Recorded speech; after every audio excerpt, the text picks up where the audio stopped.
ഒരു മുരീദായ ഒരു വ്യക്തി ഒരു തർക്കിയത്തിൻ്റെ ഷെയ്ഖിനെ കിട്ടി ഒരു യഥാർത്ഥ മുരീദാകണമെങ്കിൽ ആ മുരീദ് ശ്രദ്ധിക്കേണ്ട ചില കാര്യങ്ങളെക്കുറിച്ചാണ് നമ്മൾ ഇന്ന് സംസാരിക്കുന്നത്. ആദ്യമായി ഒരു മുരീദിന് മഹത്തായ ശുക്ർ അവനിലുണ്ടാവണം.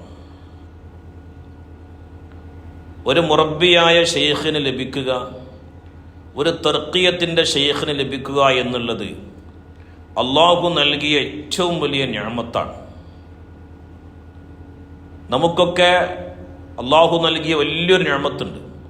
അള്ളാഹുവിൻ്റെ പ്രവാചകർ ഹബീബായ മുഹമ്മദ് റസൂലുള്ളാഹി സ്വല്ലല്ലാഹു അലൈഹി വസല്ലമ തങ്ങളുടെ ഉമ്മത്തായി അള്ളാഹു സുബ്ഹാനഹു വ തആല നമ്മളെ ജനിപ്പിച്ചു എന്നുള്ളത് അത് ഏറ്റവും വലിയൊരു നിഅമത്താണ്. അതേപോലെ അള്ളാഹു നമുക്ക് നൽകുന്ന വലിയൊരു നിഅമത്താണ് ഒരു യഥാർത്ഥ തർക്കിയത്തിൻ്റെ ഷെയ്ഖിൻ്റെ മുരീദാവുക എന്നുള്ളത്. അതുകൊണ്ട് തന്നെ അങ്ങനെ ഒരു ഷെയ്ഖിനെ ലഭിച്ച മുരീദ് സദാ അള്ളാഹുവിനോട് എന്ത് ചെയ്യണം? നന്ദിയുള്ളവനായിരിക്കണം.